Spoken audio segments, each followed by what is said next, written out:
सावित्री देवी हाथ में स्वागत की थाली लिए अपनी दोनों बहुओं का स्वागत करती हैं। अब मेरी दोनों बहुओं जल्दी से इस कलश को पैर से गिराकर अंदर आ जाओ। क्या माँ जी, एक कमरे का घर? आपको पता नहीं है मैं कितने अमीर घर से हूँ और मेरे माँ बाप ने कितना दहेज दिया है। अब मैं ये सारा सामान कहाँ रखूंगी? क्या फर्क पड़ता है देवरानी जी, ससुराल चाहे एक कमरे का हो या 4 कमरों का, रहना तो हम सबको एक साथ मिलकर ही है ना।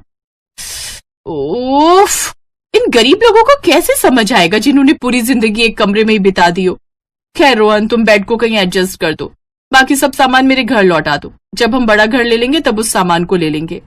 सावित्री की छोटी बहू अंकिता उस बेड को एक जगह रखवा लेती है, फिर आराम से उस बेड पर अपने पति के साथ लेट जाती है। तो वहीं दूसरी ओर बड़ी बहू रेखा अपने पति और सास के साथ जमीन पर चटाई बिछाकर लेट जाती है। विनोद जी, माफ करना, मेरा परिवार इतना अमीर नहीं था कि कुछ दे पाए। तो मैं कौन सा अमीर हूँ रेखा, और मुझे सब कुछ अपनी मेहनत से कमाना है, ना कि ससुराल वालों से कुछ लेना है। उन दोनों की बात बेड पर सो रहे अंकिता और रोहन सुन लेते हैं। अंकिता मुंह बनाते हुए कहती है, हा आए बड़े हमें सुनाने वाले। भूलो मत जेठ जी कि आप बेरोजगार हो, इसलिए बड़े होकर भी जमीन पर सो रहे हो। अरे छोटी बहू, तू क्यों गुस्सा होती है, वो तो बस ऐसे ही बोल रहा था। रहने दो माँ, मैं सब जानता हूँ भैया का क्या मतलब था। ऐसे ही कुछ दिन बीत जाते हैं। अब जहाँ देवर और देवरानी बिस्तर पर सोते, तो वहीं जेठ और जेठानी नीचे जमीन पर चटाई लगाकर सोते हैं। कुछ दिनों बाद बरसात का मौसम शुरू हो जाता है और उनकी छत टपकना शुरू हो जाती है। उफ, ये सब आखिर क्या है रौनक, तुम्हारे घर की छत टपक रही है। बहू, तुझे बताया था ना मैंने, हमारा घर बहुत पुराना है, इसलिए अक्सर बरसात में ये ऐसे ही टपकती रहती है। माँ जी, मेरी तरफ की चटाई भी गीली हो गई, ऐसे में ठीक से सो नहीं पाएंगे। बहू, तू मेरी तरफ आकर सो जा, इस तरफ सूखा है। वाह माँ जी, अपनी गरीब बहू पर बड़ा प्यार आ रहा है और अमीर बहू से इतनी नफरत, जबकि हम सब एक ही कमरे में रहते हैं, फिर भी इतनी नफरत। तुम बेड पर सोई हो इसलिए कह रही हूँ इसे छोटी बहू। ठीक है, सुनो जी, कल सुबह होते ही तुम अपनी तरफ की छत और दीवार पक्की करवा लेना। जैसे तैसे वो लोग सो जाते हैं, लेकिन अगली सुबह अंकिता अपनी तरफ की दीवार और छत ठीक करवा लेती है, साथ ही उसमें रंग भी करवा देती है। छोटी बहू, अगर तू काम करवा ही रही थी तो पूरी छत की मरम्मत करवा लेती। पैसे कोई पेड़ पर नहीं उगते, मेरा पति सारा दिन मेहनत करे और मैं उनके पैसे तुम लोगों पर बहा दूं। रहने दीजिए माँ जी, आप इसे कुछ मत बोला करो। देवरानी जी की बातों से साफ साफ पता चलता है कि इसे हम गरीबों से सख्त नफरत है।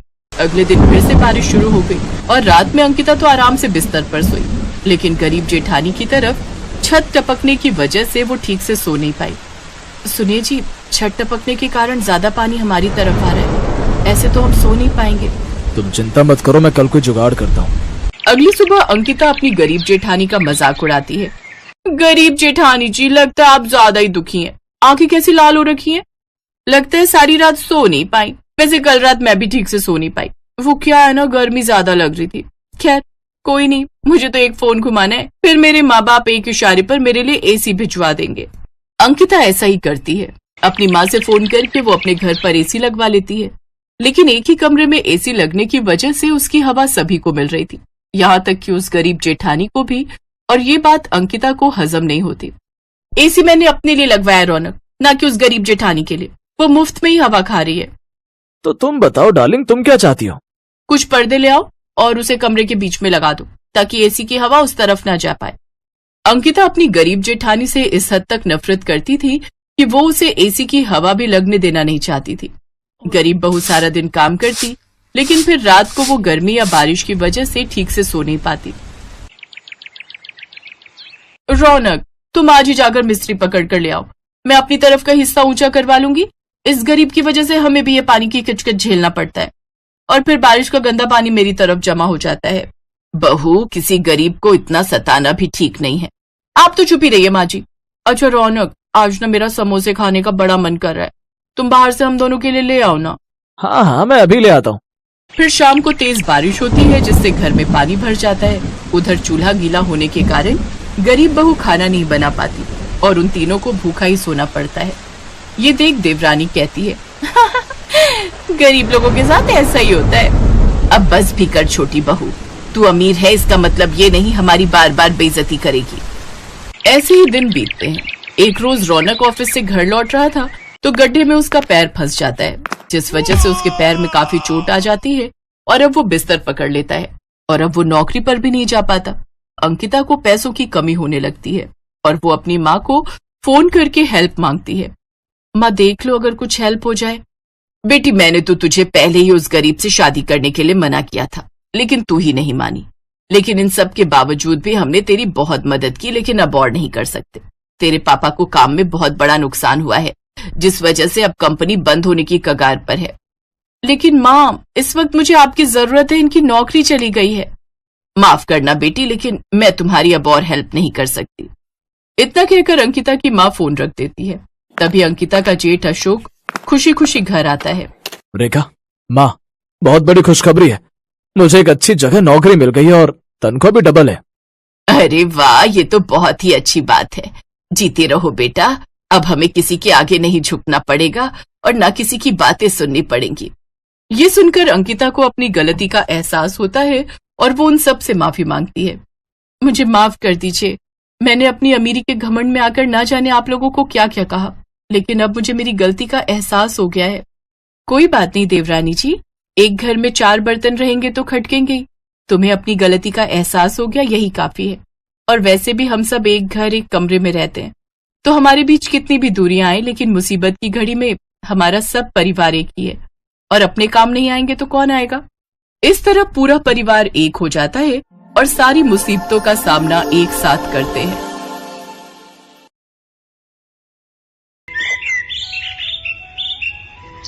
आओ छोटी बहू, अंदर आओ। हमारे इस गरीब खाने में तेरा स्वागत है।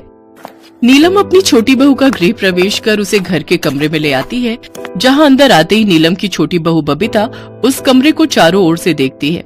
ये देख उसकी सास नीलम उससे कहती है, क्या हुआ छोटी बहू, क्या देख रही हो? माँ जी, ये कमरा कुछ ज्यादा ही छोटा नहीं है? खैर, ये बताइए कि मेरा कमरा कहाँ है? शादी के रीति रिवाजों में मैं बहुत थक गई हूँ, अब मैं आराम करना चाहती हूँ। बहू, यही तेरा और तेरी जेठानी अनीता का कमरा है। तुम दोनों को अब यहीं रहना है। क्या माँ जी, ये आप कैसी बातें कर रही हो? मेरी अभी अभी नई नई शादी हुई है और हम दोनों देवरानी जेठानी एक ही कमरे में कैसे रहेंगी? तुम तो जानती हो बहू, हम लोगों की गरीबी। पूरे घर में यही एक कमरा है, इसलिए जो है उसी में ही गुजारा करना पड़ेगा। मैं तो खुद रसोई में खाट लगाकर सोती हूँ। बबीता मुंह बनाकर बैठ जाती है। शाम को उसकी जेठानी पानी लाकर उसे देती है और कहती है, ये लो बबीता, तुम्हारे लिए पानी, और कुछ चाहिए होगा तो कहना। फिर दोनों देवरानी और जेठानी अपने अपने पतियों के साथ एक ही कमरे में सो जाती हैं। कमरे के एक तरफ के बिस्तर पर जेठ जेठानी तो दूसरी तरफ देवर देवरानी सो जाते हैं। अचानक आधी रात को बबीता को गंदी बदबू आती है और उसकी आंख खुल जाती है। ये गंदी बदबू कहाँ से आ रही है? ऐसा लग रहा है जैसे बिल्ली कमरे में पॉटी करके चली गई हो। वो इधर उधर देखती है, लेकिन उसे कुछ नहीं दिखता। कुछ देर बाद उसकी जेठानी उठती है और जोर से गैस छोड़ती है। ओहो, तो ये सारा किया धरा इन्हीं का है। इन्होंने जरूर मूली के पराठे खाए होंगे। पराठे खाकर अब मेरा जीना मुश्किल कर दिया इन्होंने। कि जेठानी तो आइटम हम छोड़े जा रही है, उन्हें जरा भी शर्म नहीं आ रही। हे भगवान, मैंने क्या क्या सोचा था कि मेरी सुहागरात ऐसी होगी। सुहागरात वाले दिन भी हो तो कुछ नहीं हो पाएगा, ऊपर से ये बदबूदार गैस और सूंघनी पड़ रही है। तभी जेठानी की आंख खुल जाती है और वो कहती है, अरे क्या हुआ देवरानी जी, तुम सोई नहीं? आप इतनी जहरीली गैस छोड़ रही हो, भला नींद किसे आएगी? ऊपर से ये मच्छर ये कानों में आकर गीत गुनगुना रहे हैं। तुम तो जानती हो देवरानी जी, मैं प्रेग्नेंट हूँ और ऐसे में गैस होना आम बात है। चलो अब सो जाओ, सुबह जल्दी उठना है। देवरानी अपनी किस्मत को कोसती हुई सो जाती है। अगली सुबह बबीता की मुंह दिखाई की रस्म होती है। मोहल्ले की औरतें आती हैं। बहू तो बिल्कुल चांद का टुकड़ा है। छोटी बहू, अब जैसे बड़ी बहू ने हमें खुशखबरी सुनाई है ना, वैसे तू भी सुना दे। क्या खाक खुशखबरी सुना दूं?